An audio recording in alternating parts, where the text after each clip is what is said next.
भक्त जनों, आज बृहस्पतिवार है। आप बृहस्पति भगवान की आज आप लोग कथा सुने।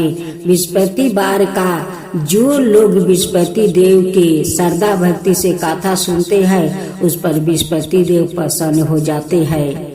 बृहस्पति देव की जय हो, बृहस्पति देव की जय हो। प्राचीन समय की बात है। एक नगर में एक बड़ा व्यापारी रहता है। वो जहाजों में माल लाद कर दूसरे शहरों में भेजा करता है।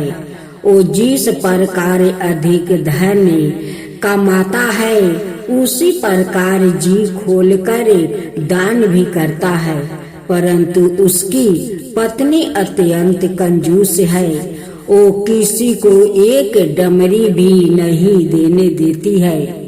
एक बार सेठ जब दूसरे देश में व्यापार करने गया, तो पीछे से बृहस्पति देव ने साधु भेष में उसकी पत्नी से भिक्षा मांगने आई। व्यापारी की पत्नी बृहस्पति देव से बोली, हे साधु महाराज, मैं इस दान और पुण्य से तंग आ गई हूँ। आप कोई उपाय बताइए जिससे मेरा सारा धन नष्ट हो जाए और मैं आराम से रह सकूं। मैं यह धन लुटाता हुआ नहीं देख सकती। बृहस्पति देव ने कहा, हे देवी, तुम बड़ी विचित्रा हो। संतान और धन से कोई दुखी होता है। अगर अधिक धन है तो इसे शुभ कामों में लगाया करो। कुंवारी कन्याओं का विवाह करवाओ, विद्यालय और बाग बगीचा का निर्माण करवाओ। ऐसे पूर्ण कार्य करने से तुम्हारा लोक परलोक सार्थक हो सकता है। परंतु साधु की इन बातों से व्यापारी की पत्नी को खुशी नहीं हुई। उसने कहा, मुझे ऐसा धन की आवश्यकता नहीं है जिसे मैं दान दूं। तब बृहस्पति देव बोले, यदि तुम्हारी ऐसी इच्छा है तो तुम एक उपाय करना। 7 बृहस्पतिवार घर को गोबर से लिपना, अपने केश को पीली मिट्टी से धोना, केशों को धोते समय स्नान करना, व्यापारी से हजामत बनाने को कहना, भोजन में मांस मदिरा खाना, कपड़े अपने घर धोना। ऐसे करने से तुम्हारा सारा धन नष्ट हो जाएगा। इतना कहकर बृहस्पति देव अंतर्ध्यान हो गए। व्यापारी की पत्नी ने बृहस्पति देव के कहे अनुसार 7 बृहस्पतिवार वैसे ही करने का निश्चय किया। केवल 3 बृहस्पतिवार बीते थे कि उसी समस्त धन संपत्ति नष्ट हो गई और वो परलोक सिधार गई। जब व्यापारी वापस आया तो उसने देखा कि उसका सब कुछ नष्ट हो चुका है। उस व्यापारी ने अपनी पुत्री को संताना दी और दूसरे नगर में जाकर बस गया। वहाँ वो जंगल से लकड़ी काट कर लाता और शहर में बेचता। इस तरह वो अपना जीवन बिताने लगे। एक दिन उसकी पुत्री ने दही खाने की इच्छा प्रकट की, लेकिन व्यापारी के पास दही खरीदने के पैसा नहीं थे। वो अपनी पुत्री को आश्वासन देकर जंगल में लकड़ी काटने चला गया। वहाँ एक वृक्ष के नीचे बैठे अपनी पूर्व दशा पर विचार कर रोने लगा। उस समय बृहस्पतिवार था। तभी वहाँ बृहस्पति देव साधु के रूप में सेठ के पास आए और बोले, हे मनुष्य, तू इस जंगल में किस चिंता में बैठा है? तब व्यापारी बोला, हे महाराज, आप सब कुछ जानते हैं। इतना कहकर व्यापारी अपनी कहानी सुनाकर रो पड़ा। बृहस्पति देव बोले, देखो बेटा, तुम्हारी पत्नी ने बृहस्पति देव का अपमान किया है, इसी कारण तुम्हारा यह हाल हुआ है। लेकिन अब तुम किसी प्रकार की चिंता मत करो। तुम गुरुवार के दिन बृहस्पति देव का पाठ करो। 2 पैसे के चने और गुड़ को लेकर जल के लोटे में शक्कर डालकर वो अमृत और प्रसाद अपने परिवार के सदस्यों और कथा सुनने वालों में बांट दो। सवाए भी प्रसाद और चरण अमृत लो, भगवान तुम्हारा अवश्य कल्याण करेंगे। साधु की बात सुनकर व्यापारी बोला, महाराज मुझे तो इतना भी नहीं बचता है कि मैं अपनी पुत्री को दही लाकर दे सकूं। इस पर साधु जी बोले, तुम लकड़ियां शहर में बेचने जाना, तुम्हें लकड़ियों के दाम पहले से चौगुने मिलेंगे, जिससे तुम्हारे सारे कार्य सिद्ध हो जाएगा। उसने लकड़ियां काटी और शहर में बेचने के लिए चल पड़ा। उसकी लकड़ियां अच्छे दाम में बिक गई, जिसे उसने अपनी पुत्री के लिए दही लिया और गुरुवार की कथा हेतु चना गुड़ लेकर कथा की और प्रसाद बांट कर सवाए भी खाया। उसी दिन से उसकी सभी कठिनाइयां दूर होने लगी।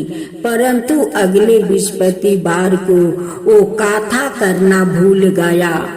अगले दिन वहाँ के राजा ने एक बड़े यज्ञ का आयोजन करे पूरे नगर के लोगों के लिए भोजन का आयोजन किया है।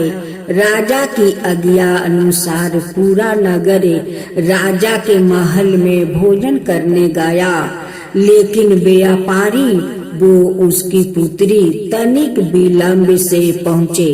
अंत उन्हों दोनों को राजा ने महल में ले जाकर भोजन करवाया। जब वो दोनों लौट कर आए तभी रानी ने देखा कि उसकी खूंटी पर टांगा हार गायब है। रानी को व्यापारी और उसकी पुत्री पर संदेह हुआ कि उसका हार उन दोनों ने ही चुराया है। राजा की आज्ञा से उन दोनों को कारावास की कोठरी में कैद कर दिया गया। कैद में पड़कर दोनों अत्यंत दुखी हुए। वहाँ उन्होंने बृहस्पति देवता का स्मरण किया। बृहस्पति देव ने प्रकट होकर व्यापारी को उसकी भूल का अभ्यास करवाया और उन्हें सलाह दी कि गुरुवार के दिन कैद खाने के दरवाजे पर तुम्हें 2 पैसा मिलेंगे। उनसे तुम चने और मुनका मंगवाकर विधि पूर्वक बृहस्पति देवता का पूजन करना, तुम्हारे सब दुख दूर हो जाएंगे। बृहस्पतिवार को कैद खाने के दरवाजे पर उन्हें 2 पैसे मिले। बाहर सड़क पर एक स्त्री जा रही थी। व्यापारी ने उसे बुलाकर गुड़ और चने लाने को कहा। इस पर वो स्त्री बोली, मैं अपनी बहू के लिए गहने लेने जा रही हूँ, मेरे पास समय नहीं है। इतना कहकर वो चली गई। थोड़ी देर बाद वहाँ से एक और स्त्री निकली। व्यापारी ने उसे बुलाकर कहा कि हे बहन, मुझे बृहस्पतिवार की कथा करानी है, तुम मुझे 2 पैसे का गुड़ चना ला दो। बृहस्पति देव का नाम सुनकर वो स्त्री बोली, भाई मैं तुम्हें अभी गुड़ चना लाकर देती हूँ। मेरा एकलौता पुत्र मर गया है।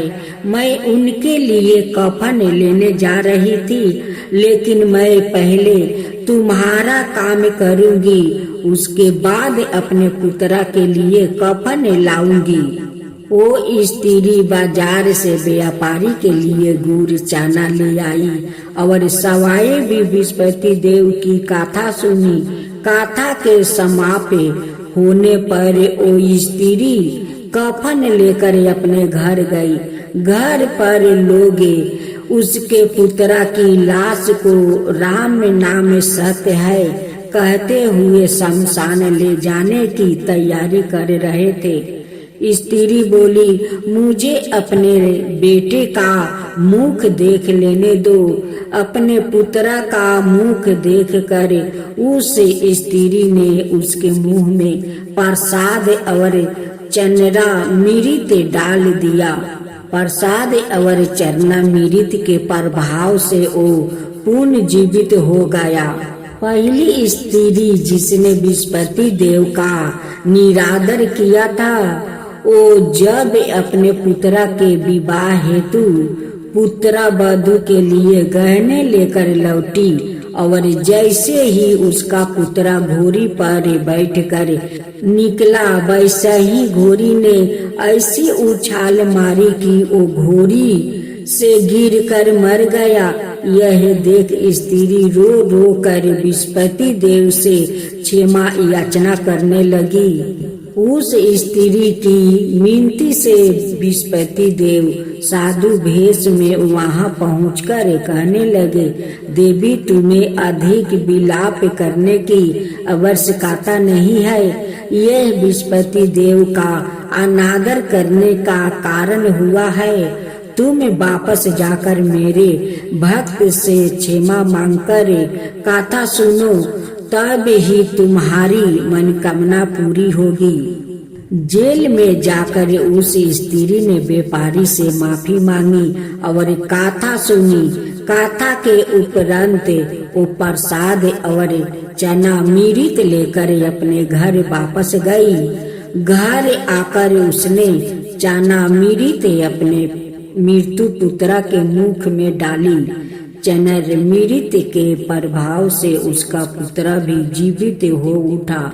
उसी रात बृहस्पति देव राजा के सपने में आया और बोले, हे राजन, तुम जिस व्यापारी और उसके पुत्री को जेल में कैद कर रखा है वो बिल्कुल निर्दोष है। तुम्हारी रानी का हार वही खूंटी पर टांगा है। दिन निकला तो राजा रानी ने हार खूंटी पर लटका हुआ देखकर राजा ने उस व्यापारी और उसकी पुत्री को रिहा कर दिया और उन्हें आधे राज्य देकर उसकी पुत्री का विवाह ऊंचे कुल में करवाकर दहेज में हीरे जवाहरात दिया। ओम जय बृहस्पति देवा, जय बृहस्पति देवा, चीनी चीनी भोग लगाऊं के दली फल मेवा। ओम जय बृहस्पति देवा, जय बृहस्पति देवा। तुम पुराण परिमति माँ तुम अंतर्यामी, जगत पिता जगदीश्वर तुम ही सबके स्वामी। ओम जय बृहस्पति देवा, जय बृहस्पति देवा। चरणामृत निज निर्मल सबके पातक हरता, सकल मनोरथ दायक कृपा करो भक्तो।